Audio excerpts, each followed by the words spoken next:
And man, it feels like the film industry is catching fire in the best way possible here in Mississippi.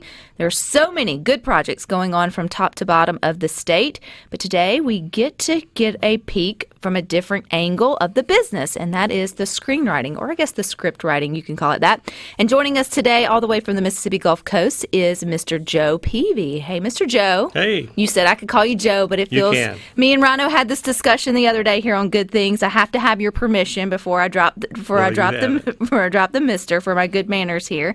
But this is exciting because you were kind enough to send me an actual screen or script. Do you call it a script? Is that the right word? A script or screenplay. Or a screenplay of, I guess, your latest film, which is Turn and Burn, which is being, or one of your latest films to be, to actually get produced. And it is the first time that I'd ever read one or seen one in my hand. You know, this is the thing that the actors get when they go for auditions, correct? Like they get the script. They'll get like a small page or two to read for. They generally don't get the entire script until they have been cast. So if you've never read one, and you prepped me for it, Joe, you said it's going to be different because it's not like reading a short story or reading a novel. It really is conversation and then sort of setting the screen. So I'm so interested, before you ever started screenwriting or writing for films, were you a regular writer? Did you write short stories? Were you a novelist? Or did you just dive into telling, conversational stories? No, I've always had a bit of a knack for spinning a yarn or two growing up. And, my background is law enforcement. I was a police officer for 26 years.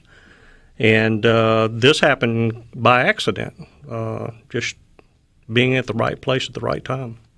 I read a quote where you said, if you think about it, a cop has a PhD as a screenwriter, and I thought that's hysterical, but correct. I mean, 26 years and all the different fields that you had, or all the different, I guess, jobs you had within law enforcement really gave you many stories to tell. You met many characters, I can only imagine. So sort of break that down for us. How do you think that being a cop or in law enforcement kind of gives you a PhD in screenwriting? Well, you learn to document, and you learn to tell a story that can be presented to a judge or a jury in a courtroom and let them understand or visualize something that you either saw or investigated, and that way they can draw a conclusion based on what they're hearing. And that's what a screenwriter does. You paint a picture for an audience to see. And then they hopefully will act that out. The actors and the actresses that take it on, and the background and all that brings your screenwriting to actual life there to the big screen. All right, let's talk about Cornbread Cosa Nostra. So you say it. Cornbread Cosa Nostra. Cornbread Cosa Nostra. Yeah. There's always these hard words here on Good Things that challenge, but I don't even think that's English. The cornbread, yes, but the Cosa Nostra, I'm not so sure. So you were encouraged during that experience to write about some of your war stories, I guess, from your law enforcement years. Who encouraged you to start writing? Travis Mills, the director of Cornbread Cosa Nostra, was a major influence, but just some of the cast and crew. They were filming that movie down on the coast, and it's about the Dixie Mafia, and loosely based on the Sherry murders, which were very significant crimes on the coast. And I got brought on board as a technical advisor because I lived on the coast when all of this happened, and I was a police officer at the time, and I actually knew some of the principals, both good and bad, involved in that case. And I would be on the set, and I was there mostly just to get educated because I was curious about how movies are made, and there's a lot of aspects to that I won't go into, but I would be on the set, and there's a lot of downtime between shooting a scene. They'll spend a tremendous amount of time getting the lighting correct and just setting the scene up. And I would get quizzed by the director or some of the crew. Does this look right? How would they have done this? And sometimes it would evolve into me telling a story about something on the coast. And sometimes I would hear, you ought to write some of that down. That's some pretty good stuff. So I just tucked that away in the back of my mind. And I had a copy of the complete script, and we had wrapped the film, and they were doing post-production on it. And I was just at home one day and reading the script, and I said, I can do this. Meaning you could sit down and write something similar with your stories Right. in your head. Yeah. Right.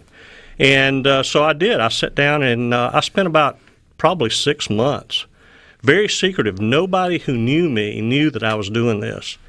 And I spent about 6 months researching, and I wrote a script called Deeper Scars, and it deals with some of the emotional baggage that police officers carry. And I sent it to the only person that I really knew in the film business, and that was the director of Cornbread. And I didn't know if I would hear back from him or not. That's Travis Mills, correct? Travis Mills, yeah. I didn't know if I'd hear back from him or not. At that time, I believe he was living in Arizona. And he contacted me within 2 or 3 days. And first thing he said is, what are you planning to do with this? And I told him I really don't know. And really, all I was after from him was just to say, it's pretty good. Some validation. Or it's horrible. You need to stop doing this. You're going to destroy the film industry if you keep writing. And that's all I wanted from him. And he started coaching me a little bit, about some of the mistakes I made, which I did. I made a lot of mistakes. What would be like one of the biggest ones? I mean, you were going into it blind. I mean, you're Right. completely green at this. Well, the biggest mistake I made to start with was I wrote it using Microsoft Word. And there are film industry standards for formatting of a script, and Microsoft Word was not one of them. You were supposed to know that, yeah. And I didn't understand subplots. And each story, you have the main story, but you also have to have some subplots, other stories taking place in the background. And although Deeper Scars had somewhat of a subplot, it really wasn't developed that well. And he coached me a little bit on that, and we probably spent 30 minutes on the phone. But I still had not got, is this any good or not? And I would think his time, though, should at least tell you that there's a little talent there. They don't just spend time on the phone. He's a good guy. He loves taking somebody that has little or no experience and dragging them along to give them that experience. So he's a really good guy for that. And so at the end of this conversation, I finally said, you think this is good enough to be made? He said, I would make this film. It needs a lot of work, but I love the story. And so we got off the phone, and I began to do revisions, and I began to educate myself on subplots and film industry standards. I had to buy an Apple computer because most people in the film industry and communications uses those products, and began to work on it. And I probably spent another month or two revising it. I sent it back to him, and we began to talk about the story. And, he was being very kind to me, but he also needed to let me know, hey, I don't really have time for this because I've got this project called 12 Westerns in 12 Months that I've been working on for a couple of years. And I remember him talking about it during Cornbread, but I really didn't know a whole lot about it. And that's the idea of him doing 12 Western movies in 12 months. 12 feature-length films in 12 months, which is insane. So feature-length is going to be 2-hour mark-ish? Hour and a half to 2 hour mark, yeah. So, and there's an incredible amount of work that goes into just 90 minutes of cinema. Most independent filmmakers are lucky to get 1, perhaps 2 made in a year, and he's looking at trying to do 12. What light that fire under his tail? You have to ask him. I believe he loves challenges, and this was quite a challenge. Which ended up being another door open for you, because I know that your screenwriting, Turn and Burn, was picked up by him. I think it was number 9 of his 12. Mm-hmm. We're going to get into that and more with Mr. Joe coming up next here